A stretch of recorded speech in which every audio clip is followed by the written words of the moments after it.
ready for some Rebels? Star Wars Rebels?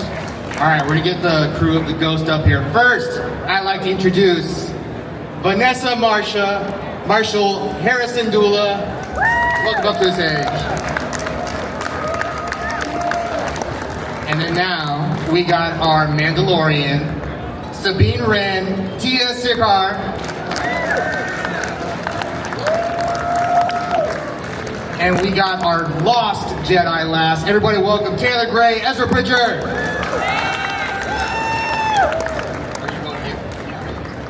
How you guys doing? How's y'all's weekend been so far? How's your weekend been so far? Oh, you can sit wherever you want. Hey, we have hope. Let's go. Weekend has been great. Weekend's been great. Yes, it's been wonderful. Yeah, we're so happy to be here. Yeah. I saw a Hera cosplay yesterday, and I thought that was I know. awesome. Yes, we had Hera cosplay yesterday. We also had Sabine cosplay. Nice. We had a Kanan. We had a Kanan photo up, and the guy's eyes were closed, and he wanted to retake it. And we were like, "Why would you do that? That's perfect. So Too soon. Oh, a moment of silence. Oh, we have an Ezra right here. Yay, Ezra! Stand up, stand up! Yay! So it's been, what, like 6 years since Rebels ended? Does that sound right? When it ended? They would know. I was gonna say. 7. 7 Thank years. you. 7 years, okay. So you guys have been revisiting the show recently. You guys have your new podcast out, right? That's right. Do any of you guys listen to the podcast? Yeah, Pod of Rebellion. I mean, this is the podcast. Yeah, here. this is We're it, basically yeah, doing it. Basically. Yeah, I know. That's not true. We have a lovely moderator, John Lee Brody, and our Star Wars encyclopedia, JC Reichenberg, and they are wonderful additions, because otherwise it would just be the three of us. Well, it's wonderful because John starts out each episode, rather than just a recap. I mean, he does a very quick recap with many 80s references. For those of you who were alive then, it's really fun. For those of you who weren't, It's also still fun. good luck. Anyway, but yeah, we do a recap, and then we sort of break the episode down and we look at it from the perspective of what it was like to sort of read it on the page and translate it into the acting, and then what it was like to watch it after now knowing what all 4 seasons, what each character arc basically amounted to, and it's been really fun to have memories of Jason Isaacs playing miniature golf during his scene with Freddie in season 1, stuff like that. Also, it's been nice, well, for me anyway, I hadn't watched any of the episodes since they aired originally, so, and I feel like when I watched the episodes the first time, I was sort of watching, very critical of my own performance, as a lot of actors are when they watch their own stuff. And so now getting to watch these episodes again, it's just like I'm getting to watch as a fan and a viewer, and getting to go on the journey and not so worried about like, oh, why did I do it like that, or I should have done it like this. It's more, I'm just able to enjoy the show. So it's been nice, yeah. Were y'all familiar with Star Wars before you started on Rebels? I was, definitely. Excuse me. Yeah, I saw the first film, so there's that, and it sort of changed my life. And Chewie was my first action figure, and it just sort of went from there. And I'm a huge Clone Wars fan, and shout out to the Clone Wars cast. Thank you for being born. Thank you, Snips. I love you, my higher power. And and then I had this audition. It was called Wolf. We had no idea what that was. You thought it was Jungle Boy? The Jungle Book. I knew I was reading from He thought he was reading for Mowgli. Yeah, that's it. Yeah. Which is like, It was called Wolf, and they're running around in the jungle. Yeah, but I of course think everything sounds like Star Wars, so I pretended it was, and in fact it panned out for me because it was. So anyway, I brought all my respect and love and reverence for the space opera, and these guys came on board, and you learned as you went, correct? Just like a Padawan would. I think like life, we're all learning as we go. There's that. When you guys started the show, because we all know Dave Filoni, he lays out everything in front of you. Did he lay out his entire plan in front of you guys, or were you guys going on the adventure as the show went on? He would lay out every season for us. So at the beginning of the season, we would all have a conversation with him about where our character was going to be at the end of that season. And then even in our recordings, before we started, we would have like an hour conversation with Dave, just like talking Star Wars, talking shop about the entire world that we're in. And those are my like fondest memories, actually, of before we even started recording. You have Dave Filoni, you can ask him anything about Star Wars, and when he's stuck in a glass booth with you, he has to answer those questions.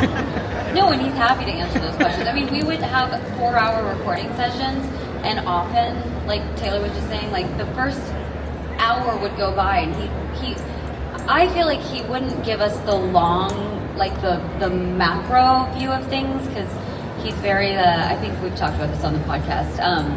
Dave's on you're on a need to know basis, and unless he thinks you need to know, you don't know. And so it was a very micro view of like, what's happening right now, what are we about to record, and then he would give you so much information around that so that you felt like completely immersed in that space and sort of prepared for what we were about to do, and that happened every session. So we needed to know exactly what we needed to know, and nothing more.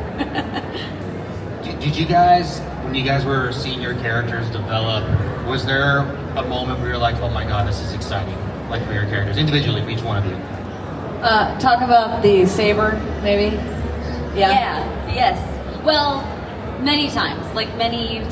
I mean, I was like, shouldn't Sabine have a jetpack though? Like, she's a Mandalorian, and then I got one. So that was great. And then, obviously, like, Darksaber, hello, come on, like, doesn't get better than that. And I think for me personally, like, season 3 time where we really got to delve into, we learned about Sabine's backstory and her family and what she had gone through and where she came from and why she was, what she left and how she left it. I didn't know any of that until I needed to know. And so that was really it gave me so much more of like a broader understanding of who she is and how complex she is and why she is the way she is. And so for me, I think that when we meet her family and learn all of that was illuminating. If I remember correctly, Sabine was royalty, right? What? No, not We technically. don't know. High class family. Negative. It was high class family then, right? Because you remember you had like a big mansion that the family went to. Do you guys know? I don't know if she's royal. I like it. Let's say Okay, yes. there you go. But maybe no, though. What about you, Taylor? What was a good moment for Ezra? I think when I got the first lightsaber, I mean, as a Jedi, that's what you're waiting for the whole time. So that was pretty cool, and it's the coolest lightsaber in Star Wars, so it all made sense. And then Debatable. for sure. And then I mean, with Darth Vader, that's when it really got real for me. Yeah. Like I was like, yeah, we're in Star Wars school, but then when you heard James Earl Jones, because they played it through he wasn't there recording with us, but they played it in the recording booth over the speakers for us. Sure. And I remember getting like goosebumps, like, oh, I'm in Star Wars now. And that was probably the coolest moment at that point, for sure. Well, there are several. I love flying a B-wing. That was exceptional. But also, when Lando Calrissian was a part of it, when he says, I owe you one, at the end, Freddie and I looked at each other and we both went, Cloud City.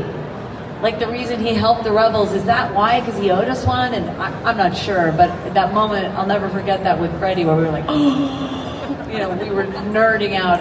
Yeah.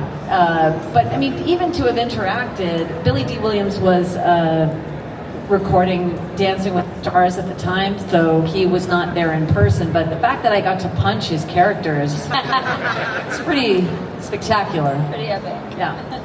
Now, one of the most acclaimed episodes of Rebels is Kanan's last episode. And what was that emotional journey for you guys doing that episode? It was not acting. We were not acting. I feel like it was really, really emotional for all of us because I'm sure some of you know this, but we recorded all of our episodes together as a cast and as a family, and which is why we are so close, because we were afforded that time, and and we really sort of like immediately kind of our journeys as friends and found family mirrored that of our characters so closely. It's almost like uncanny. But so not only was that Kanan's last episode, but it was Freddie's last episode, which was heartbreaking for us. So there was not a lot of acting happening. I feel like it was just, those were real emotions. Well, I was confused. Apparently, Freddie wanted to die, and I've never met an actor. Wait, You Freddie were saying wanted it the whole Kanan to die. time. Hold on, let's just be clear. Oh, no, Freddie wanted Kanan to die, to be specific. Hence, yeah, sorry. What I'm saying is that he really was campaigning for his character's death, and every other actor I know is thrilled with the life insurance policy of, like, in Rogue One, when I heard paging General Syndulla, I was like, yes, she lives, you know.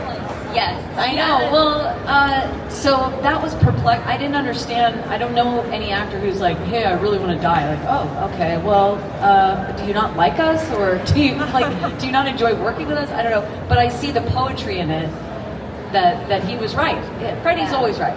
Get a bracelet. What would Freddie do? Yeah. It's a good bracelet. Anyway, but nothing could prepare me. Yes, it was devastating to lose him as a cast member, and also, you know, the characters went through quite a lot, especially in the, you know, Dave said he wanted to put it in the middle of the season so that we could all grieve together and show people. He could have made it a cliffhanger, it could have been at the end of the season, but he wanted to show that families can heal together through anything, and I think he did a great job of doing that, but nothing could prepare us for the animation and the glorious colors, and that impaled me deeply. It was awful. More so than even the recording session was seeing it all together and what they did. It was just magic. Anyway. Yeah, I think the toughest thing was the episode after, because for us, we weren't the moment is written in the script, but there's no dialogue. So when it ends, Freddie's there with us, and we've recorded 70 some odd episodes all together. We are a family, that's what we do. And then the next time we came in and he wasn't there, I was like, oh no, I did not comprehend what actually happened. He's not going to be back with us. And that's heavy and tough. And then that arc to end the season, it's just, the fourth season is so good. And with the podcast, I'm looking forward to getting to that fourth season. But yeah, it was especially noticeable when he wasn't there with us, his presence. And also, sorry if I may, like, to echo everything that you guys just said, it's also Freddie, and Freddie is not just, he is Space Dad. Like, he is our big brother, I consider him. And so, it's not just like a cast member, a co-star's character died. It's like, you know, Freddie's presence is so big, and it felt like such a void, and it was really tough. I haven't thought about it in a long time. Thanks a lot. No, Sorry. We're gonna have to talk about it on our podcast in a few seasons. I don't know if we're gonna make it through it, guys. We're gonna need like breaks, snack breaks, Tissues, Kleenexes, Now, trigger warnings. the series finale of Rebels is probably one of the best finales I've seen. Actually, one of the best endings in Star Wars I think I've seen, because it's just, you had this whole journey with the crew, and we see everyone get their time. What was it like filming those last episodes, and what was it like seeing Ezra's ascension? Well, I have a quick story. I don't know if I've talked about it before on panels, so you might have heard this one before, but we had it was emotional, it was happy, it was bittersweet when we recorded our last episode together, and we had a big dinner for the cast, the crew, producers, everybody. Shortly after we recorded, and then we were all going to meet at this restaurant for dinner, and Dave pulls me aside and he's like, hey, I need you to do something. You're gonna read something, and it's just gonna be us. And I was like, okay. And so we record, it's, emotional. We're like, all right, see you at dinner. And he has me hang back. He sends everybody off to dinner except for one sound engineer. So all the other producers, writers, everyone's gone. All these guys are gone. And he hands me a slip of paper that's just handwritten. he didn't want to type it because he didn't want there to be any evidence of this. It was just he probably hand wrote it on the plane down to LA probably. And so he's like, okay, you're gonna read this, and I'm like, okay, and I read it, immediately start like bawling, and it's the epilogue that Sabine gets to say, and so it was very intimate. It was just Dave on the other side of the booth, me, and one sound engineer, and he said, you may not tell anyone any of what you've just read, and you're on the trust tree. He used to call it the trust tree.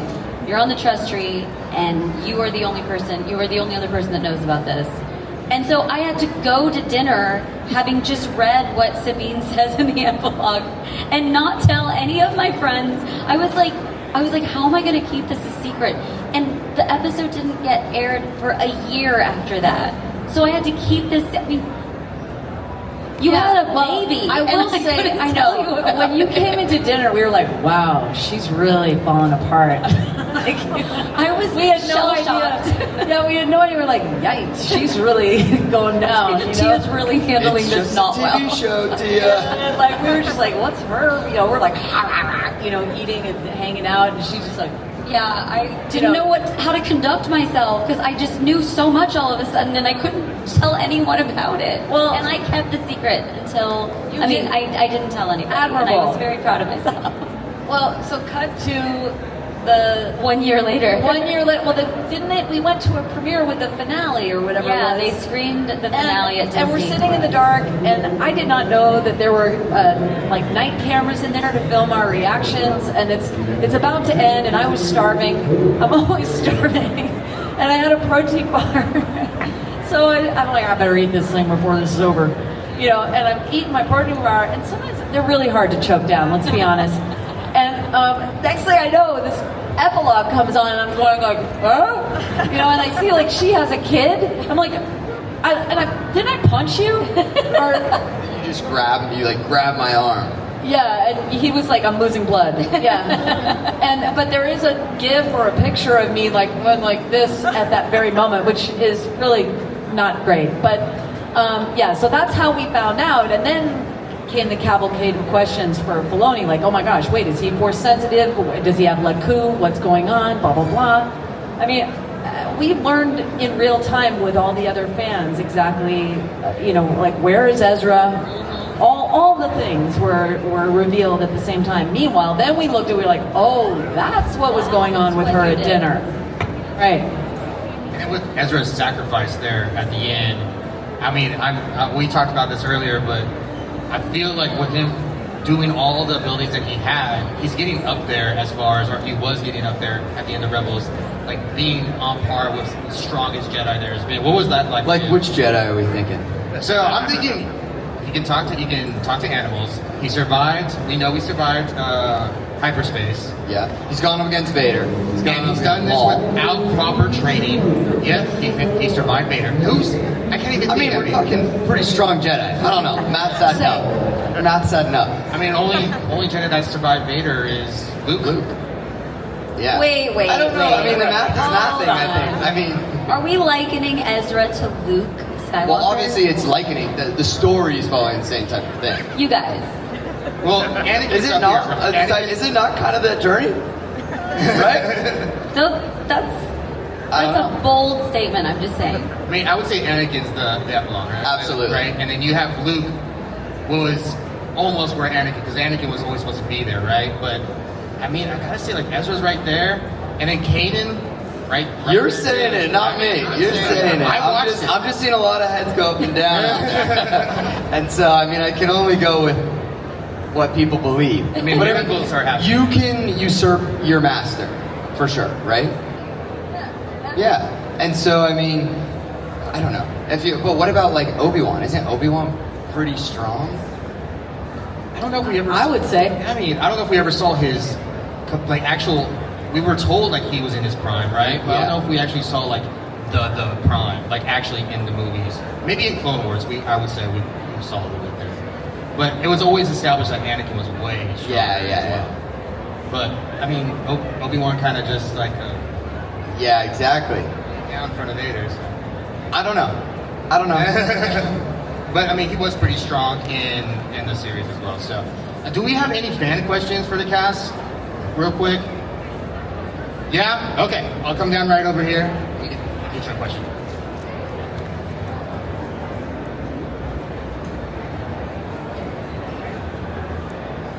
What's your name? What's your question? Hi, my name is Josiah. Y'all met me a couple of times already. Love your guys' show. Quick question for each of you. What was your favorite episode you guys did? Favorite episode? Favorite episode. My favorite episode was A World Between Worlds.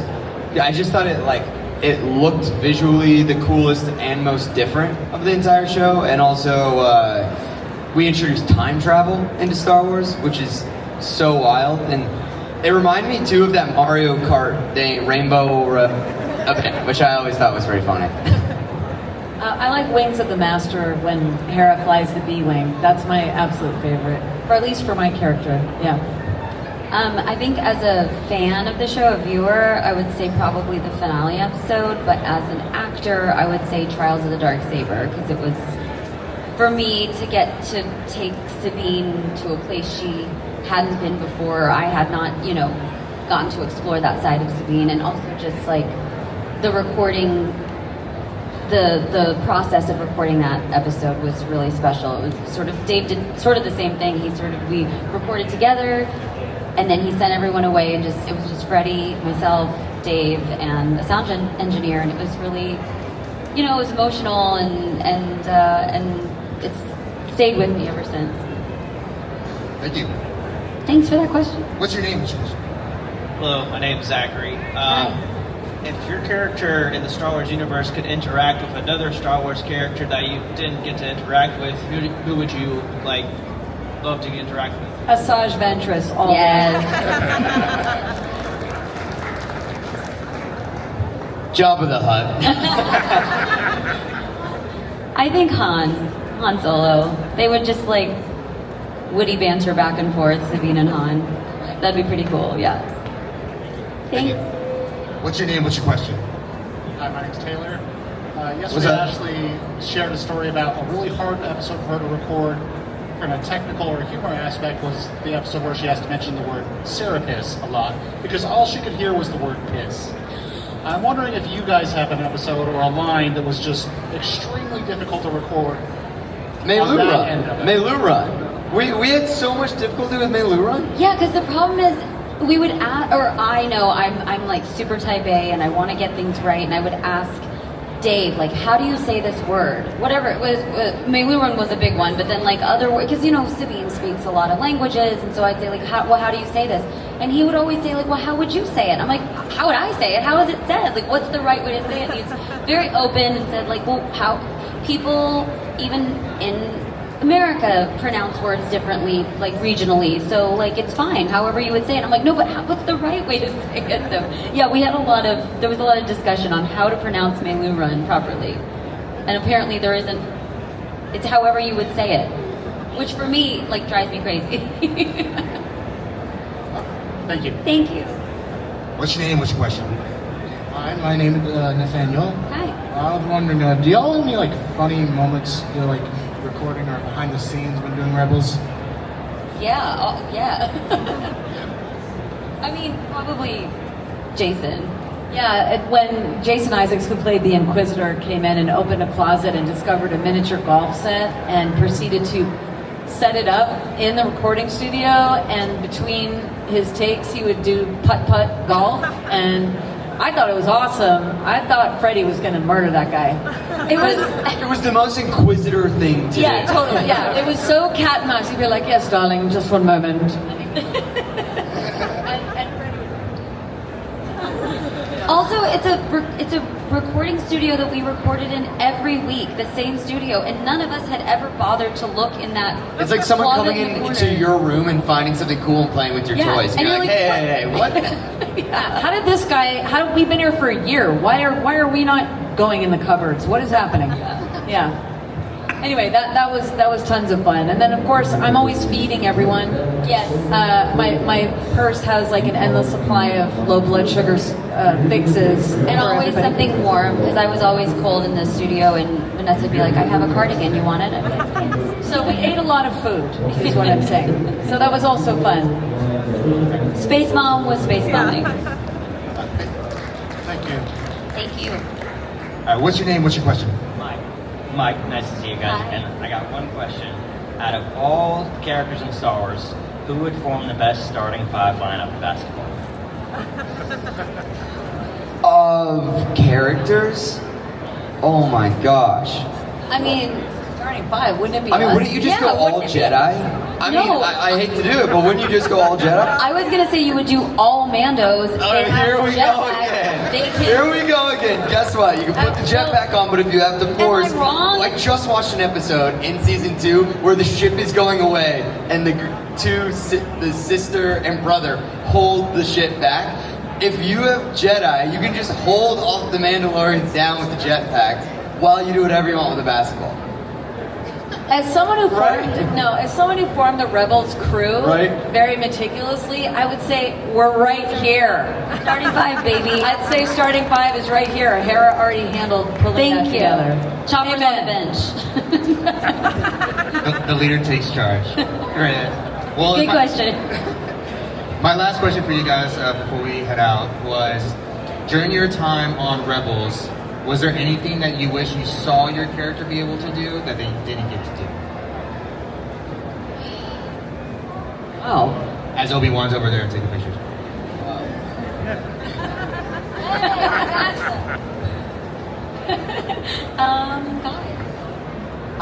I'm complete. I'm good.